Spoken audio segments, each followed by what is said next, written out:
From JMS Publishing. One Mendes Scott's Mystery Magazine presents Driverless Car. Chapter 1. Her outstretched hand met mine. A typical morning unfolded before my eyes as Bess Turner streaked down the quiet street, a neon green and black blur in her Puma sweatsuit. She was as predictable as the sunrise, her jogging routine painting the early morning canvas with a steady rhythm.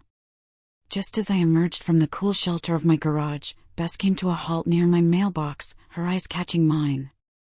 A thread of anxiety began to weave itself in me, the unfamiliarity of social interactions setting my nerves on edge. I donned the mask of a worker bee against the clock, hoping to evade unnecessary conversation. "Excuse me," her voice floated across the small distance between us, as light as a butterfly landing on a petal. Now I had to play the role of the person rushing off to work. "No time to talk. My name is Bess Turner, I'm your neighbor from around the corner on Amher Street," she said, so politely. In response, her outstretched hand met mine. It was an uncanny sensation, like grabbing onto a cloud of mist, ephemeral and disconcerting, reminding me of ghost stories whispered under childhood bed covers. Shaking her hand, I said, "I'm Candace Bryan, I moved here in the winter." "Is this your first house?" "My first house, yes," I said, trying to regain my grounding. Her curiosity flowed between us like a river probing its banks, undulating and persistent. "Married?" "No, not yet." Marriage and kids were definitely in my sights, but not just yet. I had just moved into my house. Nestled on Mar Drive in the heart of Fort Washington, my cozy sanctuary of 33 years stood with a distinctive charm. It was a display of homely comfort, a 4-bedroom nest, not grandiose, but intimately snug. It wore a vibrant skin of bright green brick, an unusual, playful shade that was a refreshing sight among its more traditional neighbors.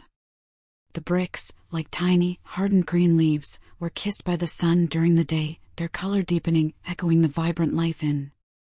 As nightfall arrived, the house morphed into an emerald isle amid a sea of shadows. Flanking this lively facade, the black shutters were bold strokes of midnight, an artistic contrast to the vivacity of the green.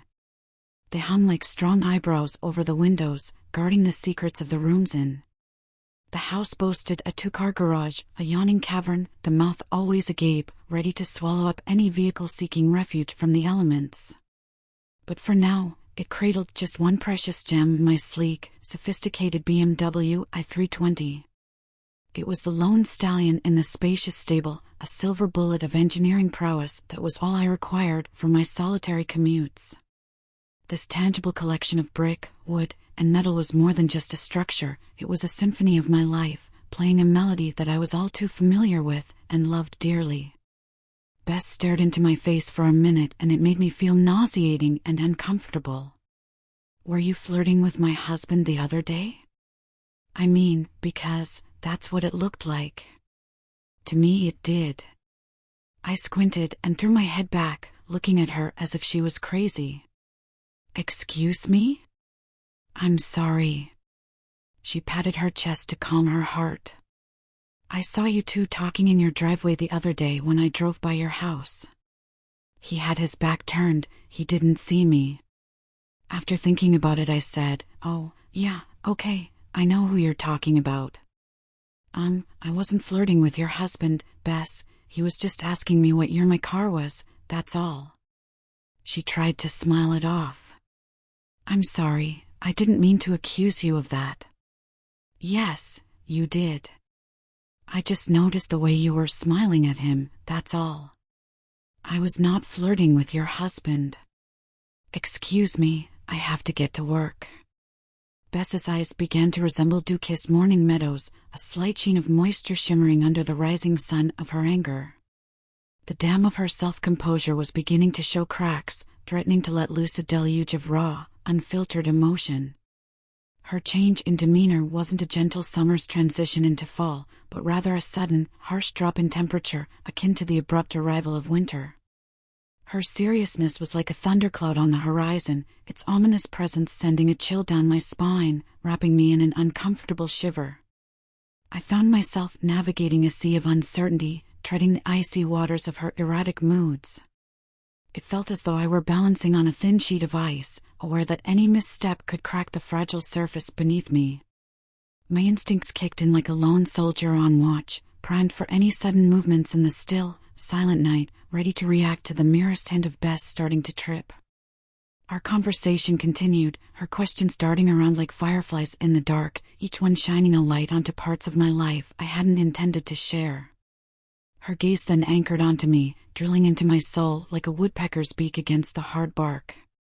Her accusation hung in the air, sharp and icy, a winter's gust in our summer morning. She said, "I'm just getting tired of this bullshit with him flirting with all these women, I'm sick of it." Taken aback, I struggled to regain my footing on the slippery slope of her insinuations. I tried to dismiss her misunderstanding like brushing away an annoying fly, the buzzing irritation still lingering in the air.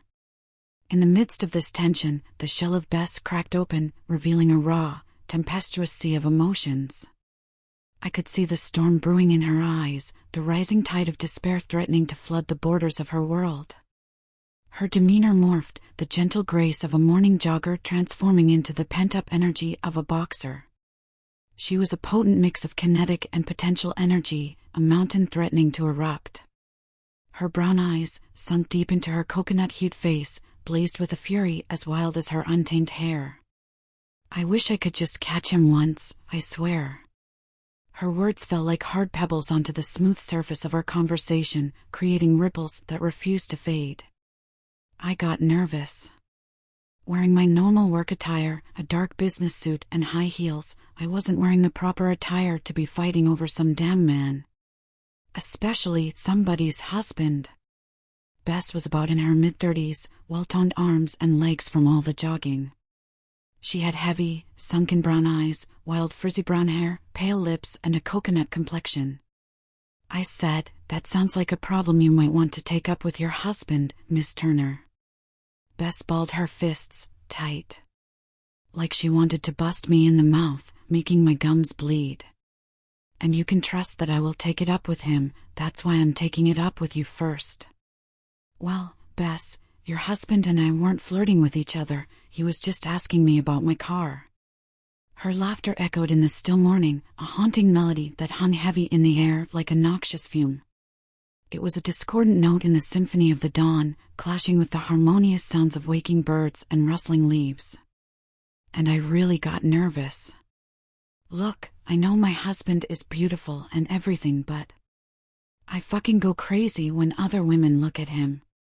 Growing tired of this unnecessary standoff, I threw my belongings into my car, their landing muffled by the car's plush interiors. "I have to get to work, I don't have time for this bullshit." "Sorry," I said, attempting to draw the curtain on this unwelcome morning drama. "And I apologize for holding you up," she said. "I know you have to get to work and all that, but I know what I saw. This bitch was pissing me off with her bullshit accusations." I said, "Are you trying to accuse me of something?" "Because..." "I'm sorry, I just think it was more than just a conversation about your car, Candace. Like I said, I have to get to work, I don't have time for this bullshit." Bess paced back and forth, like she would not let me go anywhere. I left the back door open and stood there with my hands on my hips, ready, just in case she started tripping. Bess stopped pacing and stepped up to me. "You may not be a friend of mine, but you are my neighbor, we're neighbors. Look, I am not involved with your husband, and I don't appreciate you accusing me of that." Yet, like a bull seeing red, Bess charged at me again, her words as relentless as the incoming tide. Her final words, a warning and plea, seeped into the air, staining the morning with an unpleasant aftertaste. Bess turned on her heel and sprinted off, leaving behind an unsettling aura that hovered over me like an unwanted ghost. "Whatever." Bess rolled her eyes at me before she sprinted off down the street. "Just stay away from my husband. Seriously."